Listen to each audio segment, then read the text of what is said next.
Halo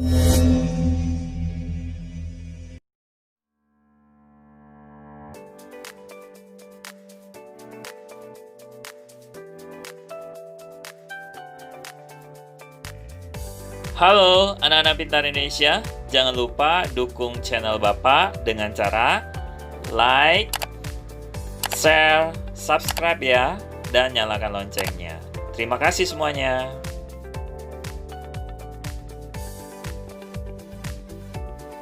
Halo anak-anak pintar Indonesia, anak-anak kelas 6, apa kabar semuanya? Jumpa kembali dengan Bapak dalam pembelajaran tematik kelas 6, tema 5. Nah, anak-anak kelas 6, hari ini kita akan membahas subtema 1, pembelajaran 5 dan 6. Mari kita mulai pembelajaran hari ini. Oke, anak-anak kelas 6, kita mulai dengan pembelajaran 5. Di sana ada Udin. Udin berkata kepada kita semuanya, tahukah kamu? Banyak kerjasama yang diselenggarakan negara-negara ASEAN untuk mengembangkan prestasi dan potensi ekonomi masyarakatnya. Nah, salah satunya adalah dengan menyelenggarakan SEA Games. Oke, selanjutnya mari kita baca bersama-sama ya. Setelah berkunjung ke arena pameran negara-negara ASEAN, Benny semakin tertarik untuk mencari tahu lebih lanjut tentang kerjasama antar negara ASEAN. Nah, Benny membaca teks berikut dari Warta Ekspor. Mendulang prestasi, mengembangkan potensi ekonomi. Indonesia kembali dipercaya untuk menyelenggarakan kegiatan akbar SEA Games ke-26. Ini merupakan keempat kalinya Indonesia menjadi tuan rumah festival olahraga terbesar se-ASEAN ini setelah sebelumnya di SEA Games 1979, SEA Games 1987, dan SEA Games 1997. SEA Games ke-26 ini dilaksanakan pada tanggal 11 sampai 26 November 2011. Upacara pembukaan diselenggarakan secara spektakuler di sepanjang Sungai Musi, sedangkan penutupan di Gedung Bersejarah Benteng Kuto Besak. Nah, Bumi Sriwijaya atau Palembang ditetapkan sebagai tuan rumah penyelenggaraan SEA Games di samping Jakarta yang menjadi tuan rumah pendukung. Dengan demikian, setelah Chiang Mai dan Nakhon Ratchasima di Thailand, salah satu provinsi terbesar di Pulau Sumatera ini akan tercatat sebagai salah satu dari 3 kota yang pernah menyelenggarakan SEA Games di luar ibu kota negaranya. 2 tahun sebelumnya, Laos yang baru bergabung dengan ASEAN dipercaya menjadi tuan rumah untuk SEA Games yang ke-25. Indonesia bertekad menyusul keberhasilan Laos tersebut. Sebanyak 542 medali emas dipertandingkan melalui 44 cabang olahraga, 22 cabang dipertandingkan di Palembang, dan 24 cabang dipertandingkan di Jakarta.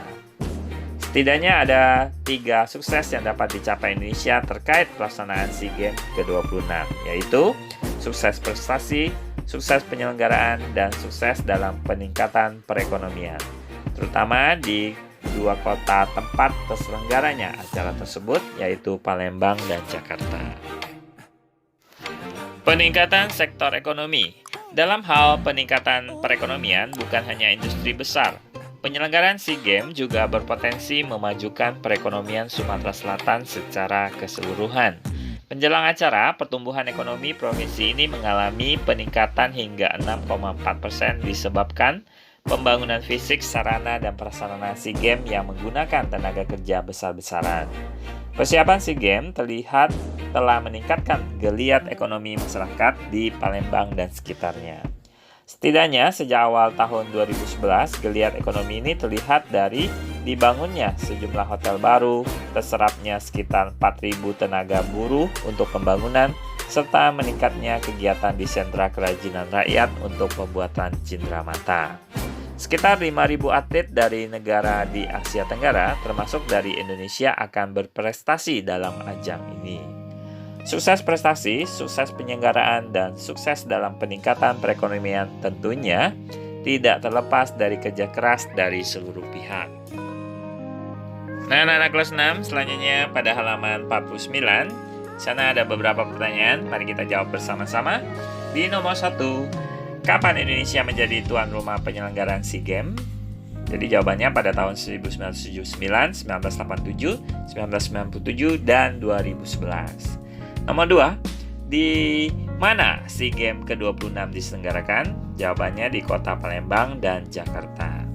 Nomor 3, apa yang kamu ketahui tentang SEA Games? SEA Games merupakan pesta olahraga yang diselenggarakan di Asia Tenggara setiap 2 tahun sekali.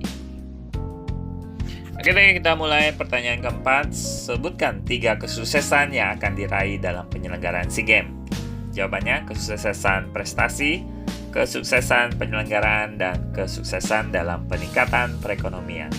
Nomor 5, apa pengaruh penyelenggaraan SEA Games terhadap pertumbuhan ekonomi di Sumatera Selatan? Jelaskan. Jawabannya, ekonomi Sumatera Selatan mengalami peningkatan sebesar 6,4%. Hal ini dikarenakan banyaknya penduduk yang direkrut sebagai tenaga kerja untuk membangun sarana dan prasarana SEA Games. Ya. Selain itu juga kegiatan para pengrajin untuk pembuatan cindera mata yang meningkat. Oke, kembali lagi kita bertemu dengan Udin. Udin bertanya kali ini ya, apakah kamu pernah mengamati logo ASEAN? Lalu apa arti dari logo tersebut? Ayo kita cari tahu bersama dengan Udin. Oke anak-anak, pada halaman 50 kalian diminta untuk mengamati logo pada bendera ASEAN, kemudian menjawab sebuah pertanyaan tentang logo tersebut ya. Jadi jawabannya di sana, apa informasi yang kamu dapatkan dari bendera dan logo ASEAN tersebut?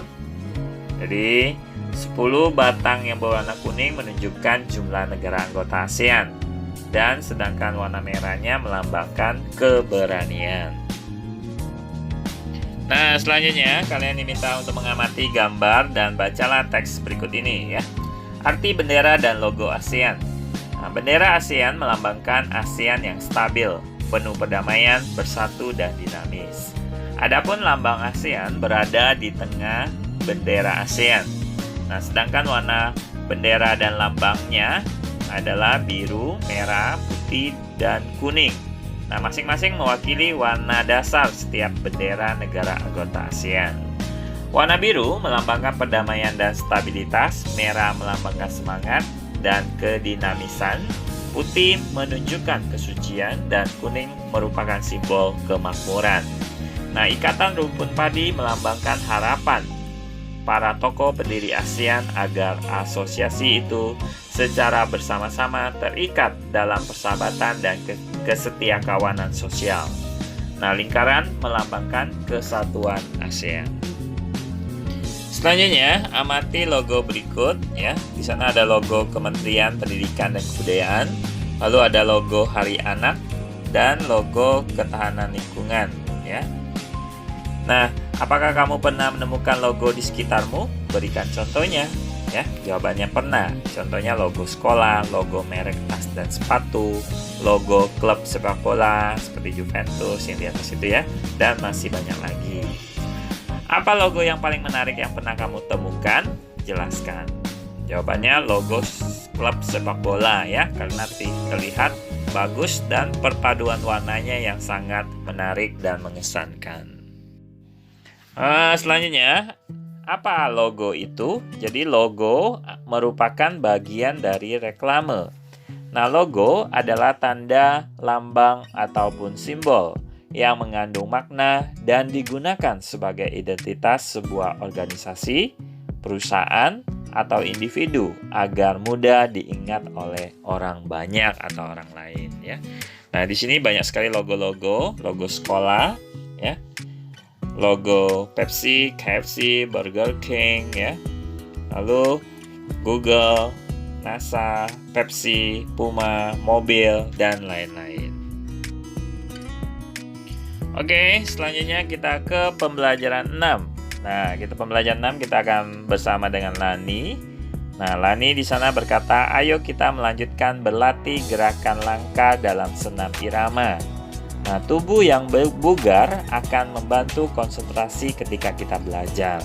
Jadi jangan menyerah bila kamu belum menguasai gerakannya. Jadi teruslah berlatih ya teman-teman. Oke, kembali lagi kita bertemu dengan Lani di sana ya. Kamu telah melakukan wawancara kepada pemilik usaha kecil yang ada di sekitarmu. Nah, pastikan kamu sudah mempersiapkan diri untuk bisa mempresentasikan dari hasil wawancaramu ya.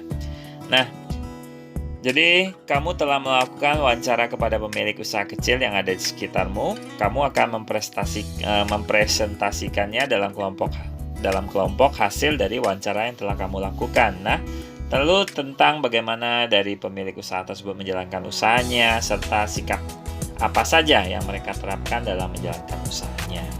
Nah, selain itu, kamu juga akan menyampaikan sikapmu dalam menghargai keberagaman kegiatan ekonomi yang ada di sekitarmu.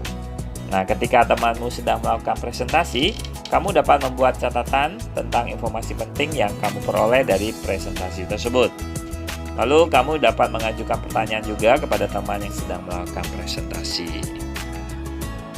Oke, selanjutnya Lani bertanya kepada kita, ya. Jadi kalian telah memahami dan mempraktekkan cara mengisi berbagai formulir di pertemuan sebelumnya. Nah, sekarang kamu akan mempraktekkannya dan membuat sebuah formulir untuk kegiatan di sekolahmu. Ya, jangan lupa beserta petunjuk dalam pengisiannya. Nah, jadi anak-anak kelas 6, kegiatan selanjutnya yaitu ayo menulis pada halaman 61. Kalian diminta untuk mempraktekkan menulis formulir beserta petunjuk pengisian. Nah, sebelum melakukan tugas tersebut, kalian diminta mendiskusikan kembali dalam kelompok tentang apa saja yang perlu diperhatikan ketika kalian menulis formulir ya. Jadi jawabannya yang perlu diperhatikan sebelum menulis formulir yaitu penulisan judul formulir ya. Yang kedua, penulisan data yang ingin didapatkan ya, baik itu identitas atau yang lainnya. Lalu yang ketiga, ditulis secara sistematis berurutan ya. Lalu jangan lupa juga menggunakan kata baku. Oke, di sini ya pada halaman 62 anak-anak diminta membuat contoh formulir dan petunjuk pengisiannya ya. Jadi salah satu kegiatannya sebagai berikut. Yang pertama adalah pendaftaran lomba sepak bola antar kelas. Yang kedua, pendaftaran menjadi anggota klub pecinta alam. Dan yang ketiga adalah pendaftaran untuk kegiatan ekstrakurikuler ya. Nah, petunjuk pengisian formulir dari pendaftaran kegiatan yang kita ambil ekstrakurikuler ya. Yang pertama adalah isilah formulir menggunakan huruf besar. Kedua, isilah formulir dengan data yang benar. Beri tanda centang pada kotak yang tersedia untuk memilih kegiatan ekstrakurikuler. Selanjutnya, setiap siswa diperbolehkan memilih maksimal 3 kegiatan ekstrakurikuler. Selanjutnya, tulislah alasan mengikuti kegiatan ekstrakurikuler tersebut. Terakhir adalah cantumkan tanda tangan beserta nama lengkap. Nah, di sana ada contoh formulir pendaftaran kegiatan ekstrakurikuler. Jadi disusun secara sistematis. Yang pertama identitas diri, kedua ekstrakurikuler yang dipilih ya. Yang ketiga adalah alasan mengikuti ekstrakurikulernya. Yang terakhir tanda tangan dan nama jelas. Oke, anak-anak kelas 6, demikian pembelajaran kita hari ini. Banyak sekali informasi yang bisa kita dapatkan dalam pembelajaran hari ini. Bapak mengucapkan terima kasih. Sampai jumpa di pembelajaran selanjutnya.